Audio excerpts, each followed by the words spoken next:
Now I'd like to introduce Orange County Mayor Teresa Jacobs. Well, good morning. I'm thrilled to be here this morning. It is a great day in Orange County for all of our school children, and it's also a great day in Orange County for all of our citizens. Pleased to be joined by our school board chairman, Bill Sublette, and our school board superintendent, all of our school board members, and almost all of our county commissioners who are here today to celebrate this accomplishment. The approval of a new school siting ordinance represents a continued and long-standing cooperative relationship that we have enjoyed with Orange County Public Schools since I took office in 2000. Here at Orange County, and it probably happened before I was here, I just can't attest to it. Here at Orange County government, our board and our staff work hard every day to ensure that our schools have adequate supply before development occurs. The new ordinance is going to make sure that that continues to happen. Good planning is so vital to sustained growth. And we must not forget that good planning means that we plan for our children and we plan for our neighborhoods in a way that they can both thrive. This ordinance was originally adopted by Orange County in 1996, and the regulations were limited to traditional public schools. Today, we have regulations that also set the stage for where our charter schools can go, because we all know that charter schools, while they're an important part of the infrastructure, also have to blend cohesively into our communities. And there shouldn't be a different standard that we set for our public schools than we set for our charter schools. The updated ordinance establishes standards for OCPS regarding building new schools, as well as renovating existing schools. In the past few years, Orange County and Orange County Public Schools have jointly developed a revised version of the ordinance, and that final version was passed by the Board of Orange County Commissioners yesterday, and it enjoys the support and agreement of Orange County Public Schools. Now, why is this so important? I mean, let's just get to what really matters. I can tell you as a mom who raised 4 children, I'm pleased to say they're all adults now. They all graduated proudly from Orange County Public Schools, and they're all doing very well. So to each of you who serves in Orange County Public Schools, our board members, and our teachers, our principals, and our superintendent, thank you for doing such a great job and taking care of my kids and everyone else's. But I can also tell you that when my kids went to school, those schools were extremely overcrowded. We actually did year-round schools for, I think it was maybe a year, perhaps 2. It was a nightmare, if everybody remembers. And we really struggled with overcrowded schools. The legislature recognized that one of the problems was that the school district needed to know where they could place schools. And it was a very, very trying time. So they came up with this idea that local governments needed to decide where are those safe harbors where schools can go without coming to the Board of County Commissioners. It was a great idea, but it didn't go far enough. So in 2004, as a commissioner and as a mom of kids in overcrowded schools, I came forward with a charter amendment, landmark charter amendment, passed first here in Orange County. That charter amendment said that no longer could boards of county commissioners or city councils anywhere in Orange County approve a development that would overcrowd our schools without first going to the school board to see if there was capacity and making sure that every single family was represented in that decision-making process. I thought we had solved the problem, but we still needed more. The school board went about the task of convincing the public that they needed new schools and they could be trusted with the tax revenues to build those schools.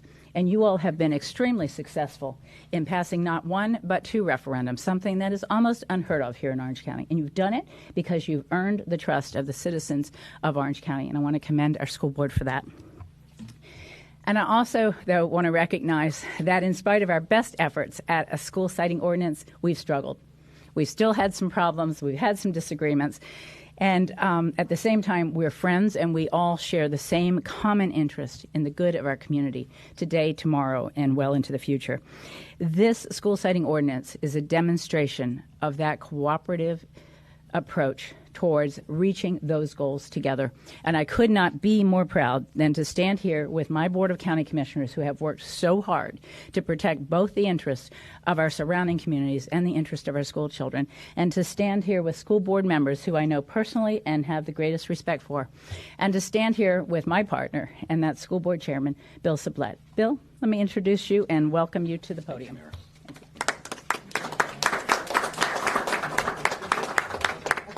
Thank you so much, Mayor Jacobs, and I particularly want to thank Mayor Jacobs for her leadership. I've known Mayor Jacobs since 1994, And throughout that time, she has been a champion of public education.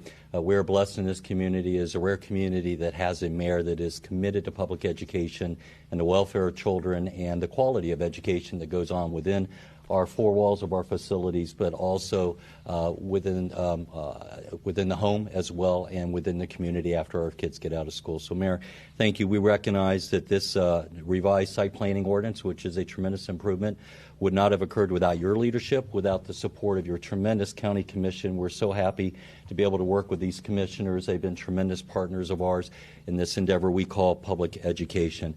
I particularly also want to thank county planning staff and Orange County Public Schools planning staff and government relations, and also our respective legal teams. This was not an easy lift for us by any means. Members of the media should know that this has been a nearly 2.5-year endeavor before we got to this point today, because this is a complicated issue. And I want to thank the media for covering this issue, because it is very, very important to the future of our community. We are family, Orange County Public Schools and the Orange County Commission, and as families do on occasion, we do have our occasional tiffs, like as in any family. But I want to emphasize something. We all care equally about the education and the welfare of our community's children. And make no mistake about it, this new school siting ordinance is a sterling example of intergovernmental cooperation at its finest. And this new school siting ordinance was also desperately needed. You should know that Orange County Public Schools grew by nearly 6,000 students last year alone. We are the second fastest growing district in the state.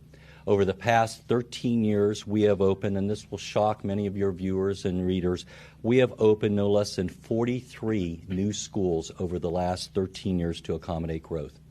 Next year alone, we will open 6 brand new schools to relieve overcrowding in our community and the influx of students that we've had. On this map beside me, you will see that we have no less than 40 schools on the drawing board, 40 new schools on the drawing board to open in the next decade alone. So we are growing dramatically, and the school siting ordinance is a big part of accommodating that growth. We have been blessed with tremendous support from the taxpayers of Orange County through the passage of not one but 2 referendums to provide us with a half-cent sales tax to make it possible for us to accommodate that explosive growth. And every chance we get as a board and superintendent and administration, we always never miss an opportunity to say thank you, taxpayers of Orange County, for trusting us with your tax dollars, for trusting us with providing a high-quality, rigorous education for your children in our public schools, because we are a community that's still very, very fortunate, where families of all means, regardless of zip code, still choose the traditional neighborhood public school as a first school of choice for the education of their children. However, even with that sales tax support, we could not continue to build schools on an outdated model, a suburban model that, frankly, doesn't exist anymore in this county as we become increasingly urbanized as a county. For example, we recently spent more than $25 million on land alone to purchase the acreage that we needed to build a relief high school for a tremendously overcrowded Dr. Phillips High School. And that amounts to over $500,000 per acre for the purchase of land alone. And if there's one thing that we have learned, it's that we cannot continue on that path, and we cannot continue to spend those kind of dollars on the purchase of land alone if we are going to keep up with the growth in our county. This new ordinance allows us to build urban schools, schools that go vertical for an increasingly urbanized county. By saving money on land, it allows us to invest in safe, secure, state-of-the-art schools, all while protecting neighborhoods. This new ordinance requires us to work with our county partners and our nonprofit partners on building walkable, connected neighborhood schools. By providing for better planning and coordination with our county partners and for a speedier approval process, it allows us to avoid future conflicts and to obtain pre-purchase assurances that the properties that we are acquiring with your taxpayer dollars are appropriate for school siting and are acceptable to our friends on the County Commission. It provides for fairness and equity in applying the same design standards to large charter schools, which ensures that our charter school students have facilities that are equal to their traditional public school peers. By expanding the zoning categories where schools can be built by right, it gives us greater certainty as we search for appropriate property upon which to build future schools. This revised ordinance, and this is very, very important to many of our neighbors, helps protect our rural settlements. And it protects what are increasingly rare oases of rural settlements and rural properties in this county from encroachment and from development creep. And finally, this revised ordinance protects neighborhoods through the requirement of traffic studies, lighting and sound restrictions, school signage regulations, and the protection of mature trees and by requiring adequate landscaping for our schools. In short, this revised school siting ordinance helps ensure that Orange County Public Schools will continue to be the good neighbors that we have always sought to be. Thank you again, Mayor Jacobs, for your leadership on this issue. Thank you again, Commissioners, for your leadership on this issue. I want to thank my fellow board members. We have a wonderful, cohesive school board, and I am blessed to be chair of these 7 talented individuals who serve with me on the Orange County School Board. At this time, I believe what we are going to do, Mayor, if I understand correctly, is we are going to collectively sign this document that you see on the wall behind us, where our signatures represent our commitment to the ongoing cooperation between our school board and our county commission. And as our colleagues on the commission and on the school board sign that document, I believe that Mayor Jacobs and I are happy to entertain any questions that we may have from the media. So, commissioners, board members, please proceed to sign the document if you so choose. And sign it in blood. Let us ask if there are any questions from the media. Yeah. Bill and Mayor, how did the fight over Avalon and West Orange impact the final agreement that you have here now? The disagreements that we had in both of those cases, I think, really highlighted for us the need to revisit our school siting ordinance. I have recognized that the school district needs to know when they're buying land that they're going to be able to build it. It's a huge impediment to the school district not to have that certainty. So this will help us clarify some of those ambiguities that we had before. And absolutely, it's the difficulties that we struggled through that prompted us to make important changes. I think more than anything, it lit a proverbial fire under us. You know, I remember when we were going through the struggles we went over the West Orange Relief High School. And again, I cannot emphasize enough, we solved that conundrum through the leadership of the mayor and her county commissioners. We would have never gotten across the finish line without the mayor's assistance and her colleagues on the commission. But I think it made us both realize that we needed to revise the school siting ordinance. And I'll never forget, I went in and had a meeting with the mayor at her initiative and my initiative jointly, and we sat together, just the two of us. It was over 2 years ago. And we looked across the table at each other and said, you know, we need to figure out a way to avoid future conflicts. And we both felt that revising the process is boring to a lot of folks in the public. But process is so very, very important. And that's really what this siting ordinance is about. It's putting in place a better process. Mm-hmm. Well said. Other questions? This is kind of separate to some extent. Are the amount of teachers keeping track with the amount of people moving in schools that you have to build? Like, as far as are new teachers coming in, or do you have enough teachers? Well, we have a tremendous teacher shortage problem, not just in Orange County, but throughout the state and, frankly, throughout the entire United States. And, you know, we would ask our policymakers on the federal and state level to start really asking themselves some very difficult introspective questions, which is, why do we have a teacher shortage? I would suggest to you that it's not simply pay. Pay is very, very important. We are one of the lowest paid states in the country when it comes to teacher pay, but it's really the quality of the work environment. We've put such a burden on our teachers.